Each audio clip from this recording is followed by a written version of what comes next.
Witajcie, z tej strony Ponguj, a w dzisiejszym odcinku chciałem tak dosyć obszernie wyjaśnić cały temat pierwszej Freddy Fazbear's Pizzy. Niedawno pojawiło się wyjaśnienie, jak to wygląda w fabule Pop Goes'a, a ja już prawie miesiąc temu zacząłem pracować nad tym odcinkiem. W tej chwili jest odpowiedni moment, żeby się tym zająć. Dodam parę małych teorii, powiążę parę faktów, ułożę to chronologicznie i ogólnie niektóre informacje, o których wspomnę, są bardzo luźną interpretacją wskazówek, więc miejcie to na uwadze oglądając odcinek. Zapraszam do oglądania. Pierwsza Freddy Fazbear's Pizza to bardzo ciekawy temat. Na dobrą sprawę jest to jedyna lokacja, w której jeszcze nie byliśmy, z której nie mamy zbyt wielu szczegółów. Mamy Fredbear's Family Diner w minigierkach z FNAF 4, a także FNAF Sister Location w podziemnej części tej lokacji. Nowe Freddy's mamy we FNAF 2, Fazbear's Fright we FNAF 3, no i teoretycznie jest to ostatni Freddy's we FNAF 1, który ja uważam, że jest jedynie snem. Teoretycznie nie byliśmy nigdy w Circus Baby's Pizza World, ale ta lokacja nigdy nie została otworzona i z tej nocy testowej mamy dosyć obszerne wyjaśnienie od Baby, co się tam wydarzyło. Z oryginalnego Freddy's na dobrą sprawę mamy parę minigierek we FNAF 2, ale nic takiego naprawdę konkretnego. W Pop Goes Arcade 2 łatwo było stworzyć swoje zrozumienie lokacji, wszystko co powiedzieli stawało się kanoniczne w ich świecie i parę rzeczy zostało całkowicie zmyślone na potrzeby ich świata.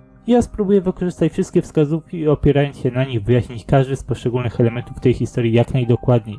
Najpierw powtórzę takie parę małych podstaw, raczej bardziej oczywistych informacji, o których było już wcześniej mówione. Takie pierwsze konkretne szczegóły na temat pierwszej Freddy's pochodzą z FNAF 3. Mamy do odsłuchania wiadomości Fongai'a, nagrania skierowane do pracowników dotyczące używania sprężynowych animatroników, a także korzystania z safe roomu. Wiemy, że lokacja z FNAF 1 to właśnie oryginalna lokacja, z której pochodzi cały zespół Freddy'ego.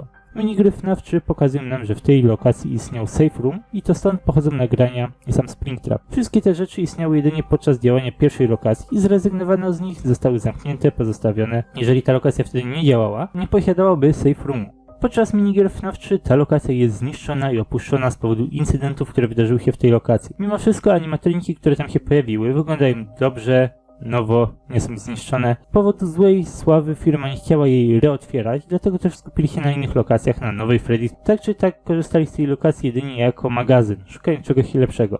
Wiemy, że stąd pochodzi oryginalny zestaw animatroników Freddy, Bonnie czy Kai Foxy, prawdopodobnie także Golden Freddy, Springtrap, według mnie też Mangle. Ogólnie cała chronologia tej pierwszej lokacji jest dosyć obszerna. Po pierwsze, uważam, że oryginalnie w całej pizzerii znajdował się jedynie Freddy Fazbear, nikt więcej. Nie jestem pewny, czy to był w ogóle animatronik, równie dobrze mógł być to po prostu strój. Chodzi tutaj oczywiście o minigierkę Take Cake to the Children. Niektórzy uważali lub wciąż uważają, że było to Fredbear's Family Diner, ale zostało to mniej więcej obalone na ten moment. Wiemy, że Fredbear wyglądał zupełnie inaczej. Fredbear miał swoje purpurowe elementy, Fredbear był też złotym misiem. Ten tutaj nie jest Fredbearem, to Freddy Fazbear. Nie znamy konkretnego roku, w którym dzieje się ta minigierka, ale według mnie dzieje się to gdzieś na początku lat 80. Możliwe, że wcześniej, ale ciężko to stwierdzić. Jest to całkowicie ślepy strzał z powodu braku informacji. Fongai we FNAF 1 sugeruje, że animatroniki działały około 20 lat. Dlatego ludzie łączą to z bazową ideą, że FNAF 1 dzieje się w 93 i mówią, że animatroniki zaczęły działać w 73. Teoretycznie miałoby to sens, choć jest to sporna kwestia. Ogólnie nie potwierdza nam to, że ta minigierka dzieje się w 73 i też brak różnicy w sprite Williama jest jak dla mnie zastanawiający, ale jest taka możliwość.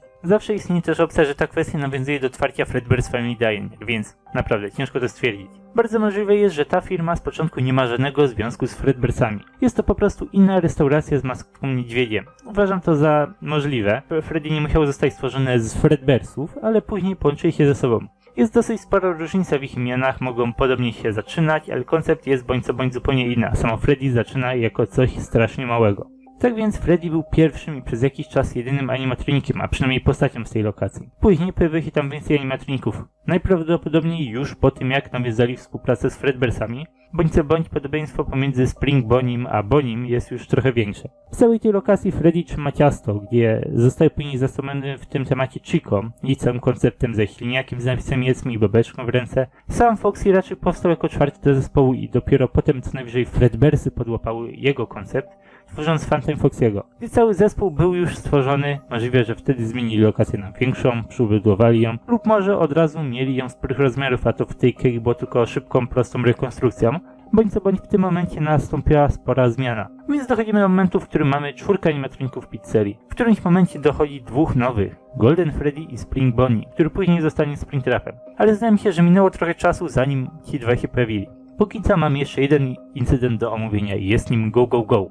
Nie licząc tego jednego dzieciaka Steak Cake, to takim pierwszym poważniejszym, no bo tym razem już seryjnym morderstwem było właśnie Go Go Go.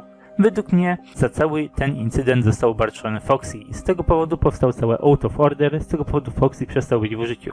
Na jego miejsce powstał Phantom Foxy. Wydaje mi się to bardzo możliwe, że w tym samym momencie zrobiono dwa takie animatroniki. Jeden dla Freddy's, a drugi dla Circus Baby's Pizza World. Mangle we FNAF 1 w porównaniu do pozostałych toyów ma design bardziej podobny do oldów niż do toyów i wszystko razem z rysunkami z pierwszego otwarcia tej lokacji, czy też brakiem pluszaku Foxy'ego, a także to, że ten jest mniej zaawansowany technicznie od całej reszty, sugeruje, że Mangle zastąpiła go dosyć wcześnie, jeszcze w pierwszej lokacji Freddy's. Zdaje mi się, że cała era sprężynowych animatroników pojawiła się trochę później. Freddy's dostał własną wersję sprężynowych animatroników, Golden Freddy'ego z czarnymi akcesoriami i Spring Bonniego, który później w Safe Roomie stanie się Springtrapem.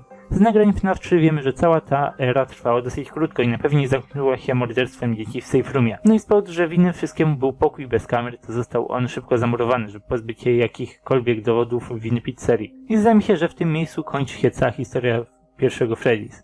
Lokacja zostaje niedługo z powodu tych morderstw zamknięta i ma miejsce pierwsze otwarcie nowego Freddy's z old animatronikami, Mangle, Bibi i marionetką. Dokładnie to, co pokazują nam rysunki FNAF 2. Potem jest drugie otwarcie z tojami, a w międzyczasie pierwsze Freddy's coraz bardziej się zapuszcza, gnije, niszczeje dach, zaczyna przeciekać, a ta lokacja nie jest używana aż do momentu, który widzimy w minigierkach FNAF 3, jako magazyn. I cóż, to tyle, takie moje spojrzenie na całą tą lokację. Odrobienie to rozwija parę wątków i zdaje mi się, że jest to dosyć dobre chronologiczne wyjaśnienie wszystkiego, co się tam działo w tym czasie, ale cóż, to tylko parę moich teorii na ten temat. Nie jest to jakoś pełne argumentów i tak dalej, ale w ten sposób właśnie widzę całą tą pierwszą lokację. Mnie osobiście podoba się takie wyjaśnienie i zdaje mi się, że patrząc na te wszystkie informacje dotyczące pierwszego Freddy's i Fredbearsów, mniej więcej jestem gdzieś przynajmniej blisko. Także cóż, dziękuję wam serdecznie za uwagę i jak macie jakieś swoje własne przemyślenia, czy może zauważyliście jakiś element fabuły, który mógłby trochę rozjaśnić temat tej pierwszej lokacji, serdecznie zapraszam do pozostawienia komentarza. Tymczasem w tym momencie dziękuję i do zobaczenia w następnych odcinkach.